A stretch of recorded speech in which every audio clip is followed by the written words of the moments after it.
মহামান্য প্রধান বিচারপতির বেঞ্চ জানিয়েছে যে গ্রুপ সি এবং গ্রুপ ডি এর কেউ স্কুলে যেতে পারবেন না, কারণ West Bengal board of secondary education তারা একটি অ্যাপ্লিকেশন করেছিল যেহেতু এই সেশন পর্যন্ত যাতে এই যাদের চাকরি বাতিল হয়েছে তাদের কন্টিনিউ করতে দেয়। কিন্তু মহামান্য প্রধান বিচারপতি বেঞ্চ জানিয়েছে যে শুধুমাত্র শিক্ষকরা অর্থাৎ নবম দশম এবং একাদশ দ্বাদশের এখনও পর্যন্ত যারা চিহ্নিত হয়নি টেন্টেড হিসাবে সেই সমস্ত শিক্ষকরা যেতে পারবেন।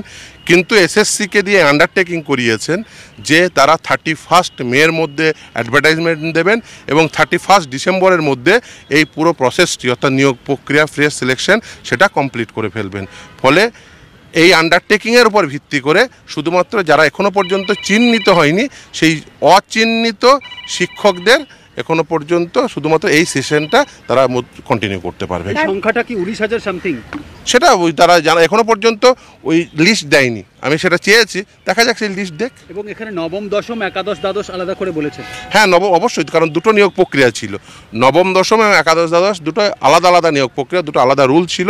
ফলে দুটো নিয়োগ প্রক্রিয়া থেকে যে সমস্ত শিক্ষকরা যারা এখনো পর্যন্ত অচিহ্নিত টেন্টেড তারা শুধুমাত্র এই সেশনটা কন্টিনিউ করতে পারবে।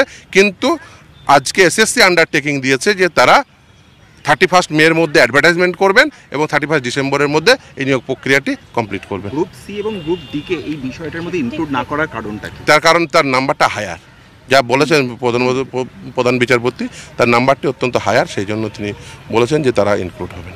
দুর্নীতির সংখ্যা? হ্যাঁ, দুর্নীতির সংখ্যা obviously. Group C group D তো যেতে পারবে না? না, একদমই না। গ্রুপ সি গ্রুপ ডি পারবেন না শুধুমাত্র শিক্ষকরা, কারণ ছাত্রদের যে ইন্টারেস্ট সেটাকে মাথায় রেখে, কারণ মূলত যেহেতু ছাত্রছাত্রীদের কোনো ক্ষতি না হয় সেই জন্য অচিহ্নিত একেবারে নির্দিষ্টভাবে, কারণ প্রথমে তিনি আনটেন্টেড শব্দটি ব্যবহার করলে পরবর্তীতে আমরা বলি যে অচিহ্নিত, এবং দ্বিতীয় হচ্ছে সবথেকে গুরুত্বপূর্ণ যেটি বলেছে সেটি হচ্ছে এই অর্ডার কারোর ফেভারে কোনো ইকুইটি ক্রিয়েট করবে না, অর্থাৎ তারা এই অর্ডারের কোনো বেনিফিট নিতে পারবেন না, সেটাও বলে দিয়েছেন নির্দেশনা। না, অবসরপ্রাপ্ত শিক্ষকদের ব্যবহার করার একটা হ্যাঁ আমরা বলেছিলাম, কিন্তু সেসব এই রায়ের ক্ষেত্রে সেটা বলেননি। যাই হোক, এই রায় যেটা বলেছেন সেটা হচ্ছে যে যারা এখনো পর্যন্ত চিহ্নিত হননি অচিহ্নিত শিক্ষকদের এখন তারা স্কুলে কন্টিনিউ করতে পারবেন এই সেশনটা, এবং 31 মের মধ্যে অ্যাডভার্টাইজমেন্ট করবেন এবং 31 ডিসেম্বরের মধ্যে এই ফ্রেশ সিলেকশন প্রসেস সেটা কন্টিনিউ থেকে স্কুল খুলবে। কাল থেকে গ্রুপ ফাইটের জন্য সোমবার মঙ্গলবার যে স্কুল খুলে এই টিচাররা যদি পড়াতে যান তো কারা যাবেন না এটা তো বোঝাই যাবেন যদি সেগ্রিগেশন না হয়। একদম, তার আগে তো অবশ্যই এটা ওই 6276 জনের মধ্যে কারা রয়েছেন সেটা তো মানে আইডেন্টিফাই করে স্কুল সার্ভিস কমিশনকে দিতেই হবে, তারা নিশ্চিতভাবে ইন্টার ডিপার্টমেন্ট। তাহলে কি এখন বল পুরোটাই এসএসসি কোর্টে? এনাফ নয়, তার কারণ for public viewing OMR শিটগুলো upload করতে বলেছিল। For the sake of transparency তাদের নিশ্চিতভাবে কারা কারা যেতে পারবেন কারা কারা যেতে পারবেন না এই নিয়ে নির্দিষ্ট নোটিফিকেশন আশা করব তারা করবে, যদি না করে নিশ্চিতভাবে আমরা উপযুক্ত লিগাল স্টেপ নেব। আচ্ছা শুনুন, ধরুন একটা এক্সাম্পল আমি বলছি, কি ওয়েবসাইটে দেওয়া হলো না, প্রকাশ করা হলো না 6000 বা 6500 যে নাম রয়েছে, তাদেরকে যদি ইন্ডিভিজুয়ালি এসএসসি জানিয়ে দেয় কি আপনারা টেন্টেড হচ্ছেন আর আসবেন না, দেখুন সেটা কি করে করবেন সেটা এসএসসিকে এই পদ্ধতি প্রকরণ ঠিক করতে হবে। যদিও এই নিয়ে আদালতের নির্দেশনামায় নির্দিষ্ট কিছু বলা নেই, ফলে সেটা তারা ঠিক করবেন কি কোন পদ্ধতিতে করবেন, কিন্তু কিছু নির্দেশনামা তো পরিষ্কার আদালতে, সেই নির্দেশনামা না পালন করলে আমরা উপযুক্ত আইনি পদক্ষেপ। তার কারণ বলছি কিছু জায়গায় অলরেডি যারা টেন্টেড চিহ্নিত রয়েছেন তারা স্কুলে আসছেন না।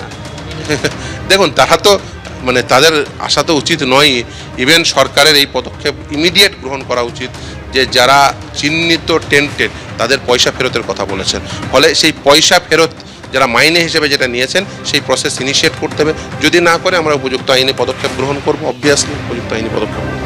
তো ফিরদৌস আহমেদ যেটা বলছেন কি আরও একটা গুরুত্বপূর্ণ ইনফরমেশন তিনি বলছেন কি সুপ্রিম কোর্ট এই অর্ডারও দিয়েছিল কি যারা টেন্টেড রয়েছেন তাদেরকে কিন্তু এই 4 বছরের টাকা ফেরত দিতে হবে, সেটারও কিন্তু এখনও রাজ্য সরকার সেই প্রসেস ইনিশিয়েট করেনি, যদি না করে সেক্ষেত্রে তারা সুপ্রিম কোর্টের দ্বারস্থ হবেন, এটাও জানাচ্ছেন ফিরদৌস আহমেদ। দেখুন এখনো পর্যন্ত লিস্ট প্রকাশ করেনি, এখনো পর্যন্ত OMR sheet for public viewing যেটা কলকাতা হাইকোর্ট নির্দেশ দিয়েছিল সেটি এখনো পর্যন্ত প্রকাশ হয়নি, ফলে স্কুলে কারা যাবে সেটা এখনো পর্যন্ত তারা যাদের বলছেন যে এরা এখনো পর্যন্ত আনটেন্টেড বা not yet identified as a tainted, তাহলে সেই ক্যান্ডিডেটরা কারা সেটা তো জানি না, ফলে সেই পয়েন্ট তুলেছি।